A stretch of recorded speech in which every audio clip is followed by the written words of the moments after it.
ഇപ്പോൾ രാജേഷിന് വീട്ടിൽ നിന്ന് ഷിനോജ് എസ് ടി കൂടി നമുക്കൊപ്പം ചേരുന്നുണ്ട്. ഷിനോജ്, മൃതദേഹം അവിടേക്ക് എത്തിച്ചോ?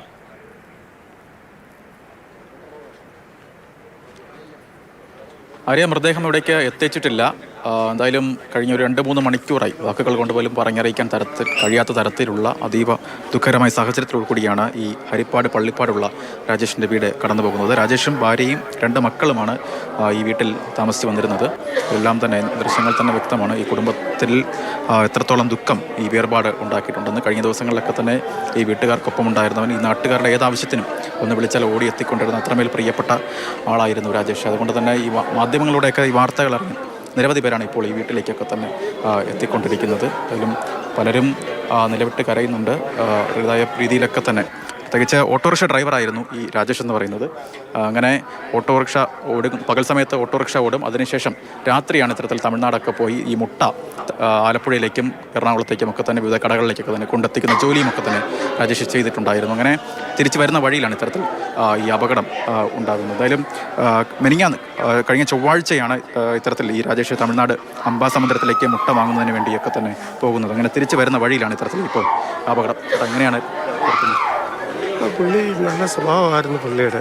കറിച്ചാൽ മിനിഞ്ഞാന്നല്ല 2 ദിവസം മുമ്പും ഞാൻ പിന്നെ പുള്ളിയുടെ ഓട്ടോ വിളിച്ച് പരിപാടൊക്കെ പോകും.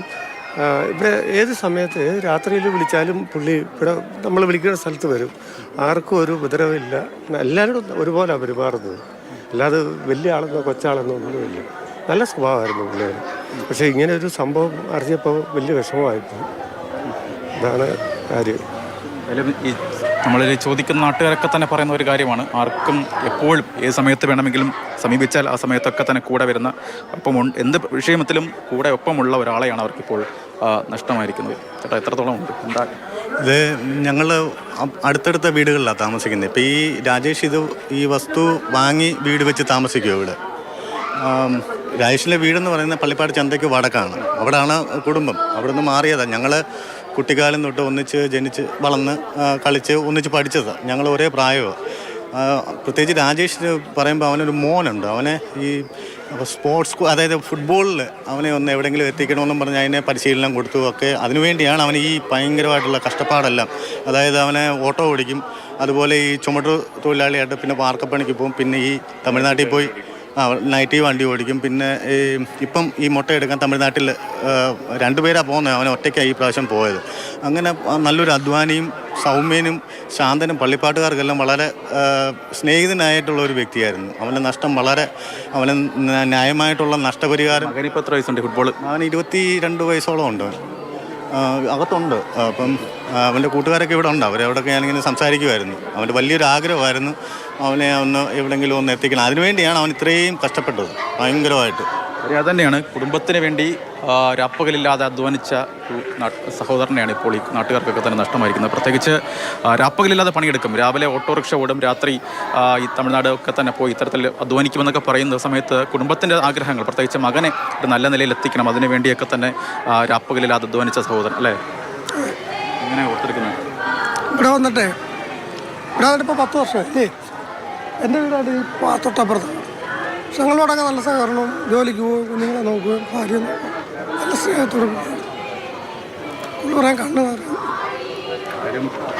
പറയാൻ വാക്കുകളില്ല. 2-3 മണിക്കൂറായി ഈ വീടിനുള്ളിലെ ആ കാഴ്ചകൾ നമ്മൾ വരുമ്പോഴൊക്കെ തന്നെ ഭാര്യ മക്കളൊക്കെ തന്നെ നിലവിളിച്ച് കരയുന്നുണ്ട്. അവരെയൊക്കെ സംബന്ധിച്ച് അവരുടെ ഏറ്റവും പ്രിയപ്പെട്ട ഒന്നിനെ ഇന്നലെ വരെ അവർക്കൊപ്പം ഉണ്ടായിരുന്ന, അവരുടെ സന്തോഷത്തിലൊപ്പം ഉണ്ടായിരുന്ന ഒരാൾ ഇന്നു മുതൽ ഇല്ല എന്ന് പറയുമ്പോൾ ആ കുടുംബത്തിനുണ്ടാക്കുന്ന വേദന അത് കുറച്ചൊന്നുമല്ല. എന്തായാലും സംസ്കാരത്തിൻ്റെ കാര്യമൊന്നും തന്നെ തീരുമാനത്തിലേക്ക് എത്തിയിട്ടില്ല. അല്പസമയത്തിനുള്ളിൽ തന്നെ ഇതുമായി ബന്ധപ്പെട്ട ഒരു ക്രമീകരണത്തിലൊക്കെ തന്നെ എത്തും എന്നാണ് നമുക്ക് മനസ്സിലാക്കാൻ കഴിയുന്നത്. ഇപ്പോൾ ദൃശ്യങ്ങൾ കാണുന്നത് രാജേഷിൻ്റെ അച്ഛനാണ്. അച്ഛനോട് നമ്മൾ നേരത്തെ സംസാരിച്ചിട്ടുണ്ടായിരുന്നു. ഇന്നലെ രാത്രി 10 മണിയാകുന്ന സമയത്തുമൊക്കെ തന്നെ രാജേഷ് ഫോണിൽ ബന്ധപ്പെട്ടിട്ടുണ്ടായിരുന്നു. ആ സമയത്ത് വണ്ടി അങ്കമാലി എത്തി എന്നാണ് ഈ ഫോൺ വിളിച്ച സമയത്തൊക്കെ തന്നെ രാജേഷ് അച്ഛനോടൊക്കെ തന്നെ പറഞ്ഞിട്ടുണ്ട്. ഇന്നലെ രാത്രി 10 മണിക്കല്ലേ അച്ഛൻ വിളിച്ചത്? 10-10:15. അപ്പോൾ എന്താ പറഞ്ഞത്? അവരങ്ങനെ അങ്കമാലിയിലായി. ഞാനൊരു 2 മണിക്കൂറിനകം എത്തുമെന്ന് പറഞ്ഞു. ചൊവ്വാഴ്ചയാണ് പോയതല്ലേ തമിഴ്നാട്ടിലേക്ക്? മെനിഞ്ഞാന്ന് 11 മണിക്കാണ് ചോദിച്ചത്. ചൊവ്വാന്ന് എന്തോ ഓർക്കുന്നില്ല. രാത്രി പകൽ 11 മണിക്കാണ് പോകുന്നത്. അച്ഛൻ്റെ വീട് എവിടെ? അടുത്താണ്. ചന്തയ്ക്ക് വടക്ക്. സാധാരണ ഇങ്ങനെ ഈ തമിഴ്നാട് പോകുന്നുണ്ട്? പോകുന്നുണ്ട്. 3-4 ദിവസത്തേക്ക് മുൻപ് ഇവിടെ ഈ തമിഴ്നാട്ടിൽ ഇവിടെ പോയിട്ടാണ് വന്നത്. അംബാസമുദ്രം അല്ല അല്ല കേരളത്തില്ല, തമിഴ്നാട്ടിൽ. നമ്മുടെ ഈ പുനലൂരിൽ നിന്ന് പോകുമ്പോൾ ഒരു സ്ഥലമുണ്ടല്ലോ, തെങ്കാശി. സാറേ മുട്ടെടുക്കാൻ തന്നെയാണോ പോകുന്നത്? മുട്ടയെടുക്കാനും താറാവ് അടിക്കാനും ഒക്കെ പോകും. 2 വണ്ടിയിലും പോകും. താറാവ് അടിക്കുന്ന വണ്ടി പ്രത്യേകമാണ്. ഇതിപ്പോൾ പിക്കപ്പ് പോകാനല്ല മുട്ടയെടുക്കാൻ പോയത്. മറ്റേ തട്ടുകളൊക്കെയുള്ള വണ്ടിയിലാണ് താറാവ് എടുക്കാൻ പോകുന്നത്. അപ്പോൾ ആ താറാവ് അടിച്ചേച്ച് വന്ന പറഞ്ഞതിനാണ് ഇവനെ വിളിക്കുന്നത്. ഭാര്യയ്ക്ക് ജോലി അങ്ങനെ എന്തെങ്കിലും ഉണ്ടോ? ഒന്നുമില്ല, ഒരു ജോലിയില്ല. കുഞ്ഞുങ്ങളെ നോക്കിക്കൊണ്ടിരിക്കുക. പിള്ളേർ 2 പേരും പഠിക്കുകയാണ്. മൂത്തവൻ ഡിഗ്രിക്ക് പഠിക്കുന്ന, ഇളയവൾ +1 കവലയിൽ. മൊത്തം ഫുട്ബോൾ ഇങ്ങനെ താല്പര്യമുള്ള ആളല്ലേ? ഇതാ ഫുട്ബോൾ കളിയിൽ മികവുള്ള കളിക്കാരനാണ്. 4 സ്ഥലത്തൊക്കെ പോയി ഓടിയിട്ട് വന്ന് പിന്നെ അവന് ഡിഗ്രി വേണമെന്നുള്ളൊരു ആഗ്രഹത്തിൽ ഡിഗ്രിക്ക് പഠിച്ചു. ഇപ്പോൾ ഈ വർഷം തീരുക ഡിഗ്രി. എന്തായാലും പല തരത്തിലുള്ള സ്വപ്നങ്ങളെയൊക്കെ ബാക്കിയാക്കിയാണ് രാജേഷ് ഇപ്പോൾ പോകുന്നത്. ആ സ്വപ്നങ്ങൾ ബാക്കിയാക്കാൻ കാരണം നമ്മുടെ സിസ്റ്റമാണ് എന്ന് പറയുമ്പോഴാണ് അതിൻ്റെ ദുഃഖം ഒക്കെ തന്നെ ഇരട്ടിക്കുന്നത്. എന്തായാലും സംസ്കാരത്തുമായി ബന്ധപ്പെട്ട കാര്യങ്ങൾ, ക്രമീകരണങ്ങളൊക്കെ തന്നെ, അതിൻ്റെ സമയവുമായി ബന്ധപ്പെട്ട ക്രമീകരണങ്ങളൊക്കെ തന്നെ അല്പസമയത്തിനുള്ളിൽ തന്നെ കടക്കും എന്നാണ് നമുക്ക് മനസ്സിലാക്കാൻ കഴിയുന്നത്. ആര്യ, ശരി ശരി. അതീവ ദുഃഖത്തിലാണ് ആ കുടുംബം. രാജേഷിന്റെ കുടുംബം മൃതദേഹം ആശുപത്രിയിൽ നിന്ന് വീട്ടിലേക്ക് എത്തിച്ചിട്ടില്ല. ഇന്നലെ രാത്രി 10 മണിക്ക് പോലും മകൻ വിളിച്ചിരുന്നു. എത്തുന്ന കാര്യത്തെക്കുറിച്ചൊക്കെ സംസാരിച്ചിരുന്നു.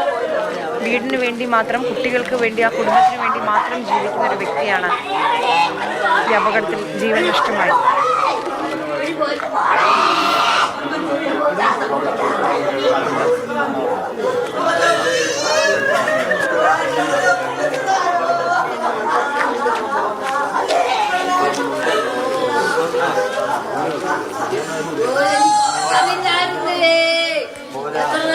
എനിക്ക് ഉറക്കമില്ലേ?